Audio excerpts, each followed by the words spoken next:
All right, I'm going to start with or without you, just like church.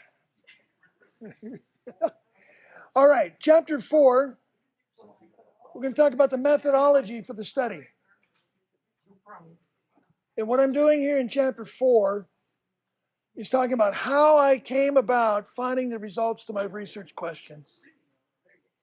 So you see here, the purpose of this project was to increase a pastor's commitment to contemporary methods of funeral ministry. That's the whole point of doing this work, this research and this writing, is to help pastors become aware of what contemporary bereavement leadership looks like and how to move in that direction.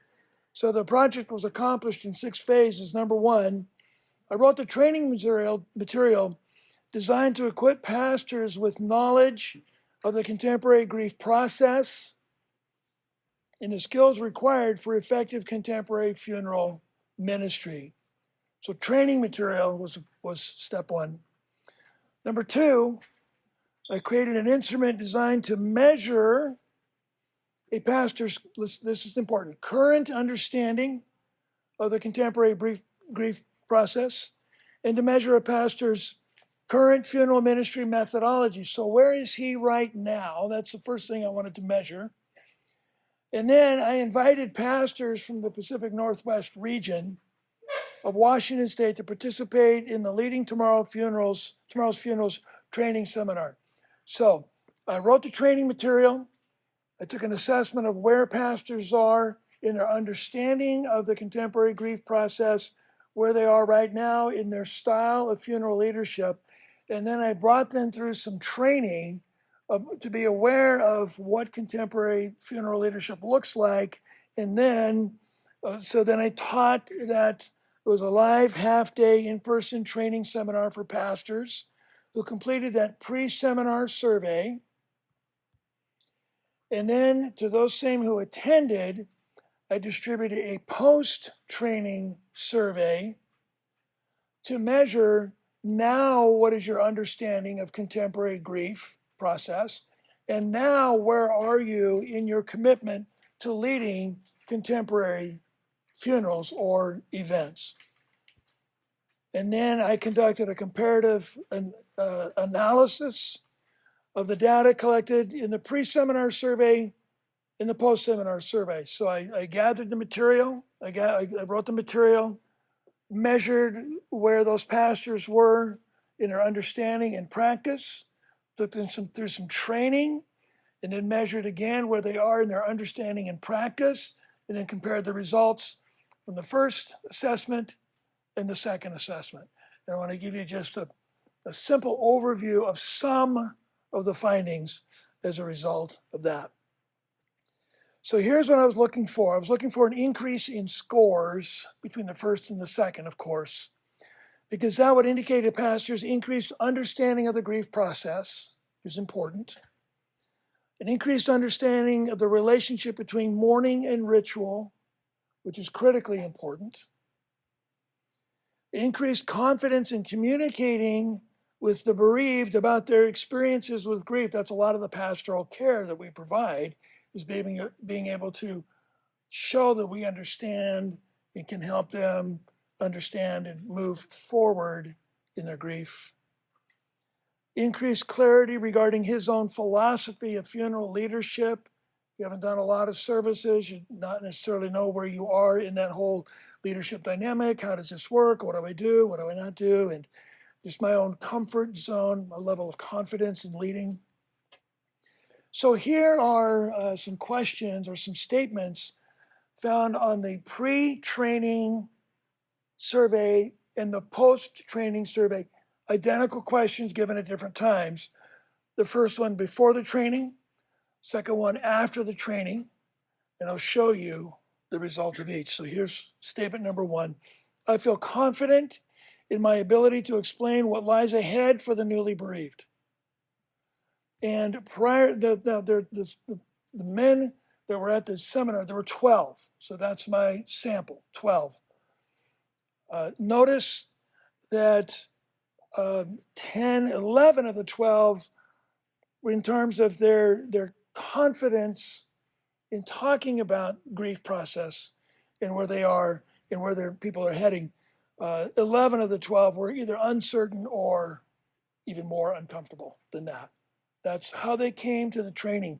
After the training, we want to see these numbers move to the right. The desired response is much. That's where we want them to be. And here's where we ended up. It's a very significant shift in those numbers, and I was really happy to see that. So much greater confidence in the ability to talk about what lies ahead for the newly bereaved. Another one. I feel confident in my ability to explain to a person where he is in his grief experience or where she is in her grief experience right now. Right now, where are you and what are you going through and what is happening? And again, the desired response is much, but we see that most of it is uncertain or little confidence prior to the training, after the training, big shift again to the right. That's what we wanted to see. We want to see increased confidence and ability to explain where someone is in his or her grief experience. I understand how to help a grieving person make meaning out of loss using rituals. This whole idea of rituals, I was raised Roman Catholic, and I think candles, incense, memorized prayers, that's not necessarily what we mean by rituals. Rituals are anything that we do to try to work through and to manage our pain. Prior to the training, 11 out of the 12 were uncertain or even more to the left on that scale. After the training, big shift to the right. That's what I wanted to see. I wanted to see increased understanding, and it appears to have happened. Ritual action is necessary to process grief in a healthy manner. Pre-seminar, most of the people just were uncertain. They didn't know the relationship between the two. After the training, big shift to the right. Most of the people they saw that it was very necessary. Ritual is very necessary to work through the process of grief and mourning, which is true. I understand how to help a grieving person make meaning out of loss using symbols. Symbols is a huge part. It's one of the rituals that Bill Hoy wrote about.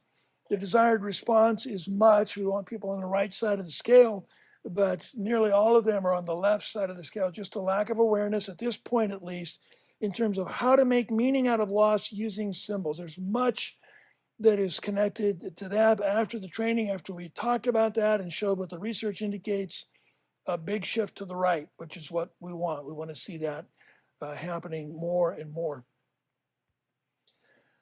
Contemporary funeral methods provide a more effective bereavement experience than traditional funeral methods. So, and I didn't quantify or qualify, what do we mean by effective? What do we mean by traditional? What do I mean by contemporary? I just intentionally left those components open-ended just to see how people are going to respond. Is it better to lead a contemporary service or better to lead a traditional service? And nobody knew. Everybody was uncertain, which is great. It's exactly where I'd want them to be because they're just open and teachable, I hope. However, this kind of surprised me. Check this out. After all this training, 2 people disagreed with where I wanted them to go. I wanted them to go to the contemporary side. They said, no, we think traditional is better. That's cool. That's fine. That's fine. One was still uncertain, but there's a big shift. 9 of the people shifted over to the right, over to the agree area, which is what I was looking for, the desired response. Here's one, and Jeff and I were talking about this during the break, something related to this. Pastors should not lead a funeral if the family requests a strictly secular service. You understand the question or the statement? Okay. 2 agreed they should not do this. 2 were uncertain. I don't know if as a pastor, if I should do a strictly secular service if somebody asked me to do one. And then half of the group disagreed, which is, I think, in my value system, in my experience, the desired response. That's what I want for pastors who are leading services, even if they want it strictly secular. Get in there, build a relationship, show some love, compassion, care, and concern, because there will be a time when maybe somebody's got a spiritual question. They've already talked to a pastor about some pretty significant issues. And if you listen, if you build trust, they will trust you. And this has been incredibly fruitful. So look at this. Everybody changed their mind. Most of the people, some of the people changed their mind. Everybody disagreed with this, and they all said, even if it's secular, there's value in doing it, and it ought to be done. And I like that response. Funeral leadership style. There's no desired response. I just wanted to know on this spectrum here, as you give a self-assessment, do you see yourself as more traditional or more contemporary in the way that you lead services? Look how many people just weren't sure. 7. Most of them were just not too sure. Were they all Northwest Texas? Yes, they're all from the Puget Sound area. Yes. Yeah. Some young, some like me. So some with no experience, some with a lot. Yeah. So most of the, and they were all men who were there, just work right in the middle. I don't know if it's contemporary or traditional. I'm just not too sure. After the training, the big shift over to the contemporary side, which is what I want. What do I mean by contemporary?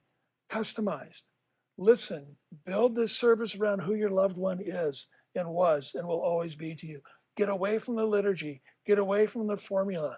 Don't just show up 10 minutes before the service, open your manual and insert the name and read it. Don't do that. Now, some churches and traditions, that's very much a part of their tradition, and I don't want to say that you can't do that, but I'm talking about, especially if you're doing a service for someone who doesn't have a religious background or doesn't have a spiritual background. Or maybe in your church, if you're a non-liturgical church, stay away from the liturgy. If you're a liturgical church, stick with the liturgy. That's part of your culture. That's a part of what the people understand. Pastors should not lead a strictly secular service. We kind of touched on this a few moments ago. Pre-seminar, half the people agreed with that or disagreed. At the end, as I showed you a few moments ago, everyone disagreed. All right.